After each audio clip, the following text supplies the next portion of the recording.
Send this report to the Ministry of Civil Affairs and have them delegate each of the tasks on the list to the appropriate departments. Also, be sure to tell them that though the Lantern Rite may be complicated, everything must be done properly. Hello, Lady Ningguang. It's us again.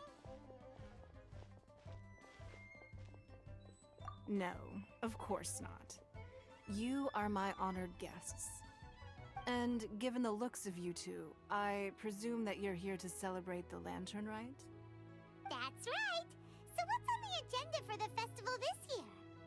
As always, there will be a variety of activities taking place. Oh, but there is one of particular interest. The Ministry of Civil Affairs is planning a fireworks show this year. It should certainly be worth your time. Releasing Mingxiao lanterns has always been at the heart of the Lantern Rite. But with all that has occurred in Liyue as of late, I think the people of the city need something to warm their hearts. A feeling of everyone coming together in solidarity. So, I believe that this year calls for a celebration of particular magnificence. Something that would be closer to the hearts of every citizen. We are currently in the process of placing fireworks at various locations all throughout Liyue. We shall choose a timely moment during the festival to set off all the fireworks in unison, allowing the sparkling lights and excitement to resonate with the hearts of the people. Fireworks? But we've already seen fireworks in other places before. Is there something special about the fireworks in Liyue? Fireworks were originally developed alongside many other inventions here in Liyue. When our ancestors first created fireworks, they were originally known as firecrackers. Their bright flashes and loud sounds were often used for warding off beasts or as warning signals to other people. In those days, it was difficult for people to contact one another while out farming the land, so they would carry firecrackers with them to give signals when necessary. But people's lifestyles began to change after Liyue Harbor was founded. They no longer had to travel out of town to tend the fields anymore, so the use of firecrackers for emergencies also began to dwindle.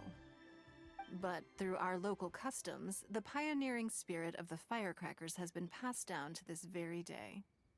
We made improvements to firecrackers and began setting them off during the Lantern Rite to commemorate the tenacious spirit of our ancestors.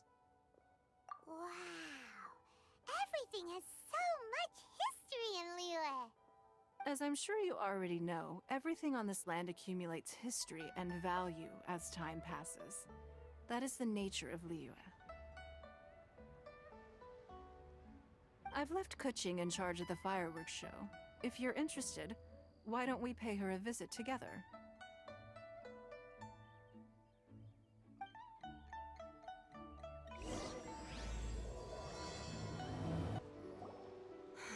We need to add a few more locations for launching fireworks. The show has to be visible all across Liyue, not just in the city. They celebrate Lantern Rite in Qingce Village too, you know. But, Lady Keqing, what about our budget? The budget is exactly what it's meant to be. It's the necessary amount of funds to properly carry out a task. If you think the current budget will not suffice, then we'll simply have to apply for more funding from the Ministry of Civil Affairs and wait for their approval. Our aim is to organize a memorable Lantern Rite. The budget is there just to facilitate planning. We mustn't lose sight of our goal. Yes, Lady Keqing. I understand. Good. And please remember, safety first. Oh, it's Ningguang and the Traveler. Good to see you. Are you here for the Lantern Rite? Your timing couldn't be any better. The preparations are almost complete. I'm reviewing the positioning of the fireworks and double-checking the relevant facilities. It's all in a day's work. Forgive my directness, but if I'm not mistaken, you could just as easily leave these tasks to your subordinates. You've already been working around the clock these past few days. I am sure a break would not be amiss. No, it's fine. Really, I can handle it. Pengyi, please redraft our plans, make a summary report, and send it to the Ministry of Civil Affairs. I'm going into town to check the progress of the fireworks setup. I'll return shortly. As for you, Traveler, you're our esteemed guest. Please take the opportunity to stay in Liyue Harbor and enjoy the festivities. Pengyi, is everything clear? Please remember the tasks I've given you. Yes, Lady Kuching. Don't worry. Good. Ningguang, Traveler, goodbye for now.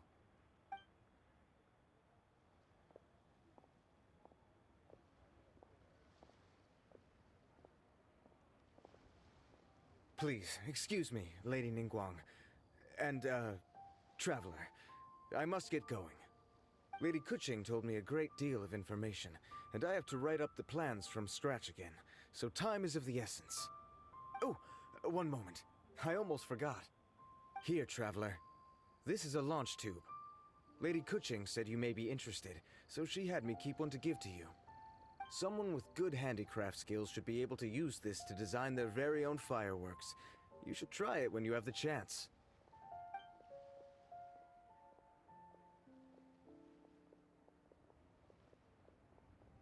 Whew. Paimon couldn't get a single word in just now. Well, more like Paimon didn't dare open her mouth while they were talking, but still. Did you notice it too?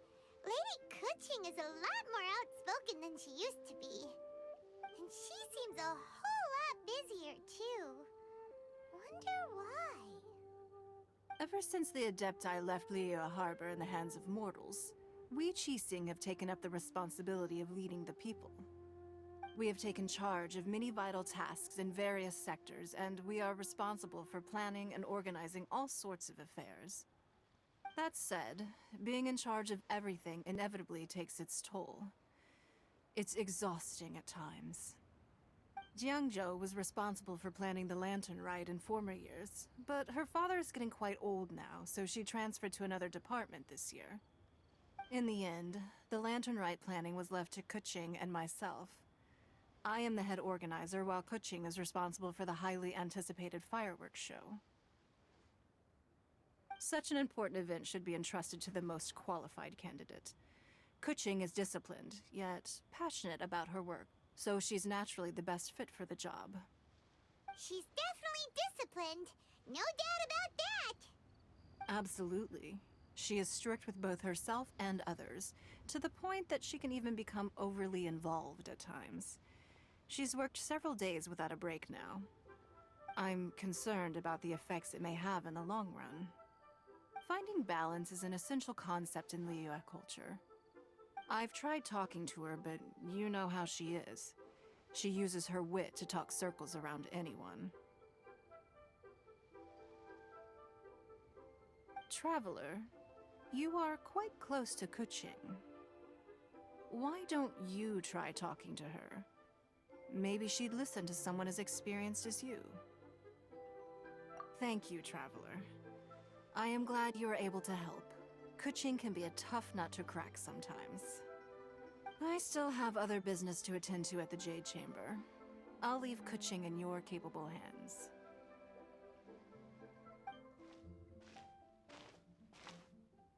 Are you sure you can really persuade Kuching to take a break? Even Ningguang herself couldn't manage to convince her. Besides, before you can persuade someone, you have to at least understand how they feel at the moment. Kuching has been working non-stop without a break. Duh! Come on, everyone knows that. Think harder. How does she feel deep, deep down inside? Or maybe we could ask a friend. You know, someone more knowledgeable about these things. Huh? Zhongli? Oh, there's no arguing that. Zhongli it is then. Paimon thinks he's still a consultant at the Wangsheng Funeral Parlor. Let's go see if he's there.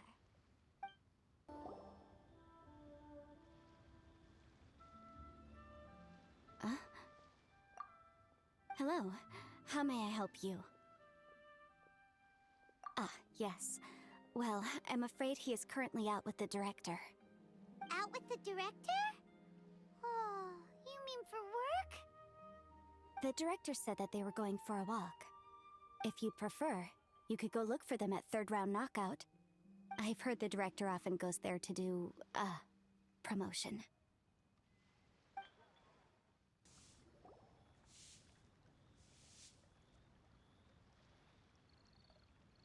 Yum, yum, yum. Ooh, I am so full. Not another bite. Hats off to you, Xiangling. Serving the grilled fish with a dipping sauce is quite an innovative approach. The flavor is just to die for. That's my signature dipping sauce. I knew it would taste great. Tempered Jueyun chili powder mixed with garlic paste and chopped scallions, then seasoned with salt, vinegar, and soy sauce, before finally sizzling in hot oil. This recipe may seem a bit crude, but is entirely hinged on the precise balancing of flavors and seasonings by the chef. Everything must be balanced just right. It is the consummate mastery of this balance that turns a humble dish into an exquisite one. Oh, that's quite the compliment, don't you think? I'm flattered. Thank you, Mr. Zhongli. And I thought I have a way with words. But you certainly take the prize, Mr. Zhongli. You are too kind, Director. Your eloquence is infamous in Liyue Harbor. Oh, what's that? Oh, would you like to order something, Guoba? Oh, please, by all means, it's my treat.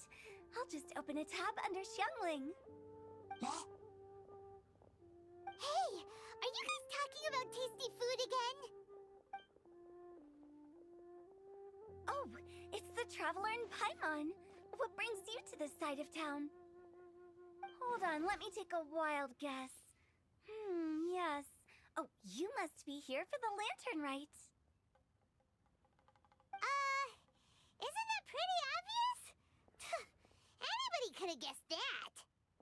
Yeah, come on, can't you take a joke? You came at the perfect time. I was just letting everyone try my latest dish. The owner of Third Round Knockout says it's, well, a real knockout. Mr. Zhongli and Hu Tao seem to like it too, but I think it never hurts to let more people do a taste test. How about it, you two? Would you like to have a taste? Huh. Don't have to ask Paimon twice, or once even. Huh? You mean we're not gonna try any? Oh, fine.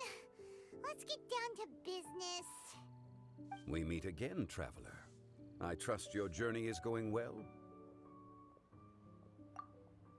Splendid. Therein lies the value of a journey. So come on, why are you looking for our good consultant? Do enlighten us. And just in case you were wondering, we're on business too. We only tried Xiangling's dish since we just happened to be here. Business? What kind of business would the Wangsheng Funeral Parlor possibly have during a festival? Even during the most joyous of holidays, life still follows its natural course, does it not? Is that really so surprising? But there isn't need to be alarmed. It's just a nice day today, and I thought we could go for a walk while doing a little promotion for our business. Oh, you could go ahead and chat away. Xiangling and I will go have some tea with the boss over there. Oh, Zhongli, please come get me when you're through here. Of course. I'll see you later, Director. Now then, Traveler, what brings you to see me today?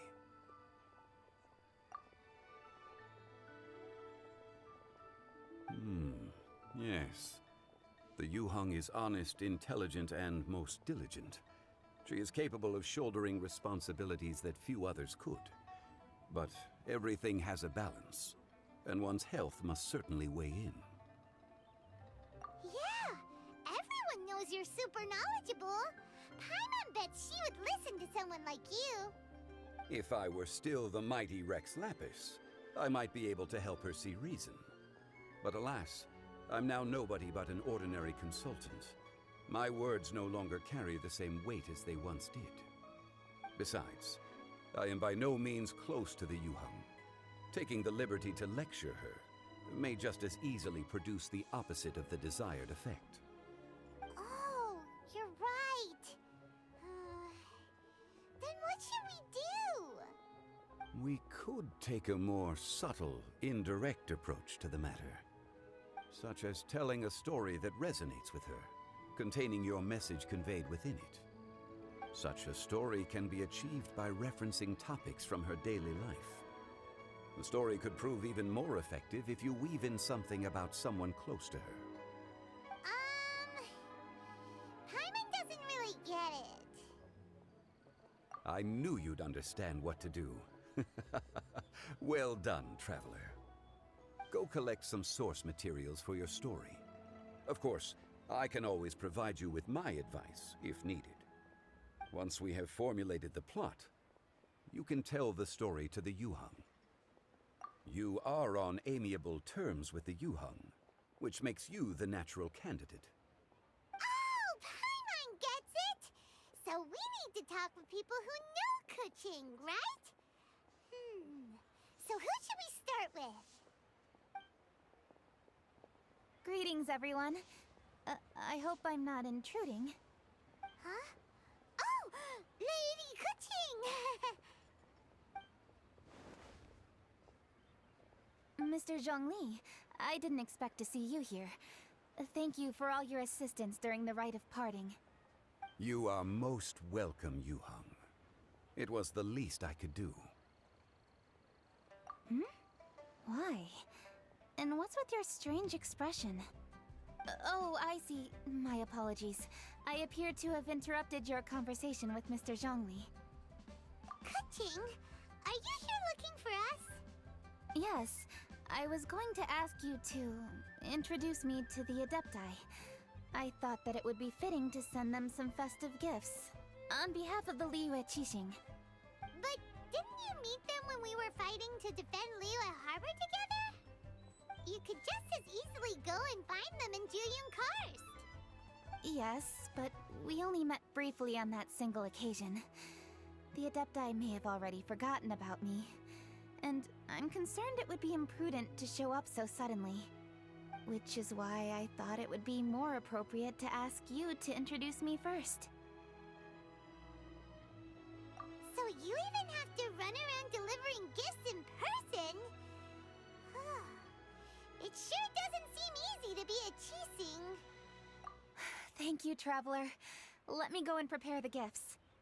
I'm sorry to make you run errands with me during our big festival. I promise to make this quick, and I'll be sure to get you back in time to enjoy the fireworks show. Huh? Together? All right. I'll go to see the fireworks with you once I've finished my work. Speaking of which, Mr. Zhongli, the fireworks show will be particularly exciting this year. Please, don't miss it. Ah, yes. Thank you for your kind reminder. I should be going now. Traveler, please come find me at the Jade Chamber once you're ready.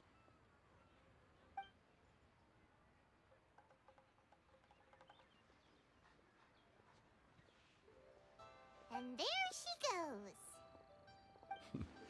That's the Yuheng. Efficient and reliable as ever. You're really reliable too, Zhongli. Why, thank you, Paimon.